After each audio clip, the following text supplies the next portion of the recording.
Naam ya Muhammad. Brother, I just want to know, if you snap it during Ramadan, does your fast break? If you snap it or you get frustrated, if you have a bad day and by accident you let some words out. The narration mentions in Bukhari and Muslim that when one of you is fasting, he shall not act indecently or argue. He should not act indecently or argue. And if anyone abuses him or fights with him, he should say, I am fasting, I am fasting. So obviously, ya Akh Muhammad, ya Habibi, when this happens to you, what you should say is, Astaghfirullah al-Azim, I'm not going to allow this devil to destroy my fast. Faha alak, say to him. Say, Faha alak ya shaitan. I am fasting, ya shaitan. I am fasting to Allah, and I'm not going to follow you. So immediately, go back to your consciousness, your God consciousness, your God fearing, and say, I am not allowed to act indecently. I am not allowed to argue. I am not allowed to abuse anyone, whether in Ramadan or outside Ramadan. Barakallahu feek.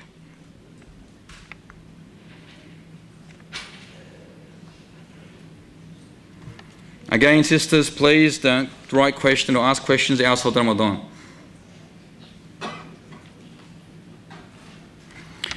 I would like to know how much is to feed an orphan a day. I think it's called fitr in the month of Ramadan. There are two types of ransoms. There is that which is called fidyah, which is the redemption, the ransom that you give a poor person. For example, if you are a pregnant woman or a breastfeeding woman, or you are elderly, you are frail, you are unable to fast, then your duty for every day is to give a mud of wheat, approximately 2 hands like this. Whether it's wheat, whether it's dates, whether it's rice, no matter what the feed is, as long as it is the feed of that people. Now, if you are unsure of this, then feed a person per day. Feed a person per day. A mad is a ransom. As for zakat al-fitr, it is approximately a duty, before we mentioned the proximity of it, it is a duty upon every single Muslim to give it before the Eid prayer. Before the Eid prayer. Whether you can do it 2 days before Eid, 2 days before Eid, you have to give approximately 3.5 kilos of the daily food that people eat in that city. Whether it's rice, whether it's wheat, whether it's raisins, whether it's oats, whatever it may be. You should give that 2 days, or at least before Eid, of that Eid day, the day of breaking the fast. And if you do not give it before that day, if you give it after that, it is considered not zakat al-fitr, it is considered what? Sadaqah, which is a charity. Naam ya Abdul Ghani, faddal. Shaykh, with regards to paying it, does that mean the duty of giving it to the poor person has to be done before Salat al-Eid? Or does it have to be paid to whichever organisation before Salat al-Eid? Because you know sometimes on Eid day, they collect it. If there are people out there, Abdul Ghani al-Baf, that collect this, obviously they are fully aware of the time that it must be forwarded to these people. And if they are a source of that you can rely on, and they are genuine, then not a problem, you've done your duty. But you can further investigate and ask to the exact sort of source and where they're giving it to, or who they're giving it to, and so forth. Naam ya Majid. Fadal Habibi.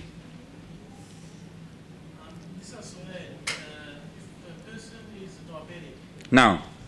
He takes insulin every day. Is he allowed to fast, or the fast is broken? Because the insulin, after you take insulin, you've got a certain time, 30 minutes, approximately 1 hour to eat. In case you can build up your sugar in the body. Now, do you not take the insulin so you can fast, or you take the insulin and still fast? Jazakallah khairan. A diabetic has two types of diabetes, you can call it. Now, the first one is, as you mentioned, those who take insulin. Now, obviously, this is the higher diabetes. That person should not fast. He should not fast. And I am pretty sure if he does fast, he's harming his body. So if that is the case, he is committing a sin if he tries to fast. So his duty is to refrain from fasting. To refrain from fasting and pay for each day. Each day, because obviously it's a life thing, is it not? If it's a life situation where he will not get cured from this diabetes, then this person pays for each day a ransom. A ransom. If the person is taking tablets and the doctor allows him to fast, because even the tablets, the minor diabetes you can call it, if the tablets are needed at a specific time, which sometimes you may need them, and if you do not take them, you are harming your body, you are still committing a sin here. If the doctor allows you to withhold from those tablets and he says there's no harm on your body and you don't feel it, then you are allowed to fast. So you got to examine yourself. But I'm pretty sure, and Allah knows best, that every diabetic will be harmed if he fasts during Ramadan.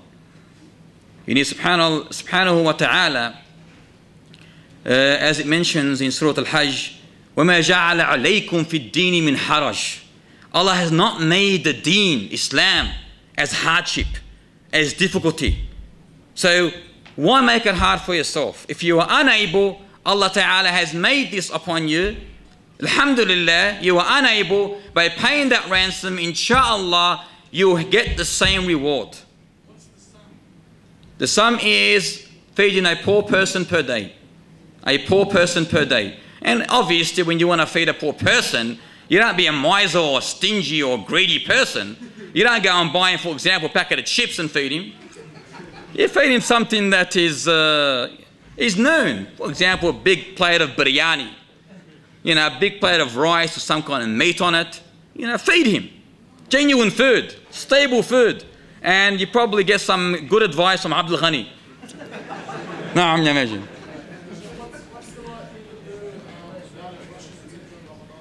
Good question. Regarding the brushing of the teeth, you all know that the narrations are plentiful in this sense. Hadith Aisha mentions in Bukhari that Muhammad said to us all, "As-siwaku matharatun lil-fam, maradatun lil-rabb." That the siwak that we use is pleasing to Allah Ta'ala and cleansing for our mouths, our teeth. And the other narration mentions in Bukhari and Muslim from Abu Hurairah, لولا أشق على أمتي لأمرتهم في السواك عند كل صلاة. Another narration, عند كل وضوء. Had I not thought it would be a burden on my nation, I would have commanded them to use the tooth stick before every prayer. The other narration, before every wudu. Now think about it. Is this during Ramadan or only just outside Ramadan, or can it be through Ramadan as well?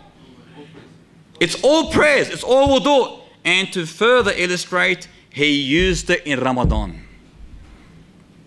Authentic narration that he himself used it in Ramadan. So those critics out there, those skeptics out there, fear Allah Ta'ala and follow the Sunnah.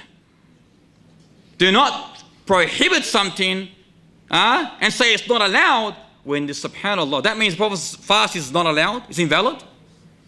Taqullah Azza wa Jal, for indeed the Almighty Lord is ever watching, ever seeing over you. Shaykh, stay away from Colgate as much as you can. Colgate? Why? You're saying use the one that we got from here. Doesn't have to. I did not say use that one. Jazakallah khairan. You just want to sell the products, don't you? Barakallah feek. Acceptable, Ya Majid. I know, inshallah, your wisdom behind it. You are allowed to utilize every toothpaste as long as it is lawful. However, when you utilize the toothpaste, when you utilize the siwak, when you utilize the toothbrush, just be sure, be extra attentive and careful that it does not run through to the throat. Now, don't say, I forgot. Be extra careful and do not allow it. Just as you are allowed to rinse your mouth. Are you not? When you do wudu, does it break your fast? No. Instead, the hadith says, بالغ في الاستنشاق إلا أن تكون صائمة.